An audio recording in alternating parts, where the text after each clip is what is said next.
வணக்கம் நண்பர்களே. நம்ம இன்னைக்கு என்ன வீடியோ பார்க்க போறோம் அப்படின்னா, எதுலயும் வன்மோ, எதுக்கு எடுத்தாலும் வன்மோ அப்படிங்கிற மாதிரி தான் இப்போ ஓடிட்டு இருக்கு.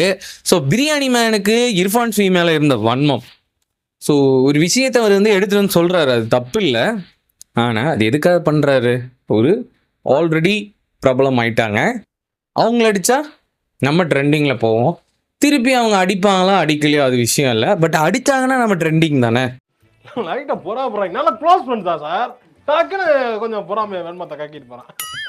நெகட்டிவா பேசு, பாசிட்டிவா பேசு. ஆனா பாசிட்டிவ் விட நெகட்டிவ்க்கு வேல்யூ ஜாஸ்தி.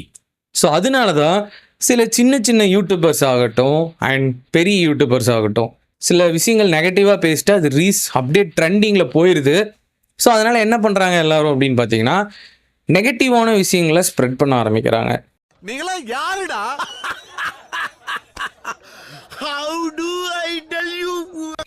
இப்போ என்ன வந்து ஒருத்தர் நெகட்டிவாக பேசுகிறாருன்னா, நான் அவருக்கு திருப்பி ரிப்ளை நெகட்டிவில் பண்ணிட்டேன்னா, அது ட்ரெண்டிங் த டாபிக். இப்படி தான் வந்து ஓடிட்டுருக்கு. இந்த மாதிரி நிறைய யூடியூப் சேனல்ஸ் வந்து பெரிய ஆள் அடித்தா நம்ம பெரிய ஆள் ஆகலாம்னு நினைக்கிறாங்க. ஒருத்தனை அடித்து தான் நம்ம பெரிய ஆள் ஆகணுங்கிற அவசியம் இல்லை. நம்மளா முயற்சி பண்ணாலும் பெரிய ஆள் ஆகலாம். அந்த மாதிரி விஷயங்களை நீங்கள் ட்ரை பண்ணுங்கள். இதை விட ரொம்ப கேவலமாலாம் சிலர் பண்ணிகிட்டு இருக்காங்க. சென்டிபி அப்படிங்கிறவன் வந்து வீடியோஸ்லாம் போடுவாங்க. ரீசெண்ட் டைமில் நான் அவங்கள ரொம்ப வாட்ச் பண்ணிகிட்டு இருக்கேன். அவங்கள கூட விட்டு வைக்காமல் உருட்டு வீடியோன்னு சொல்லி ஒருத்தன் பண்ணிகிட்டு இருக்கான். அதுக்கு வந்து நெகட்டிவ் கமெண்ட்ஸ் நிறைய வருது. பெனிஃபிட்ஸ் ஆஃப் த மணி யாருக்கு அப்படின்னு பார்த்தீங்கன்னா அவனுக்கு தான்.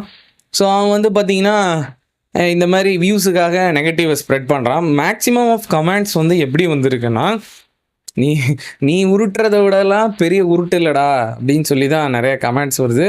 யாரையுமே நீங்கள் அடித்து மேலே வரணும்னு நினைக்காதீங்க. முடிஞ்ச அளவுக்கு உங்கள் உழைப்பை கொடுத்து உழைச்சி மேலே வாங்க. இத்தோட்ட என் வீடியோவை முடிச்சுக்கிறேன். இதுவும் ஒரு ட்ரெண்டிங் டாபிக் தான், அதனால் எடுத்து பேசுகிறேன் அப்படின்னு நினச்சிங்கன்னா தப்பு இல்லை. ஏன்னா எனக்கும் யூஸ் வேணும். பட் நான் சொல்கிற விஷயம் கரெக்டாக இருந்தால் அதை கமெண்ட்ஸில் சொல்லுங்கள். நம்ம வீடியோ பிடிச்சிருந்தால் அதை லைக் பண்ணுங்கள். அண்ட் மறக்காமல் நம்ம சேனலை சப்ஸ்கிரைப் பண்ணிவிட்டு அந்த பக்கத்தில் இருக்க அந்த பெல் பட்டனையும் அமுக்கிக்கிங்க. நிறைய பேர் நோட்டிஃபிகேஷன் ஆஃப் பண்ணி தான் வச்சுருப்போம், இருந்தாலும் அதை ஆன் பண்ணி வச்சுக்கோங்க. Okay, Tata bye, see you. திருந்திங்கடா கண்ணு, திருந்திங்கடா, திருந்திட்டு ஒரு தமிழ்நாட்டில் ஒரு சாதனை பண்ணுங்கடா கண்ணு, சாதனையை பண்ணுங்கடா கண்ணு. என்னத்தை சொல்கிறதுன்னு தெரியலடா கண்ணு, கண்ணு கண்ணு டே.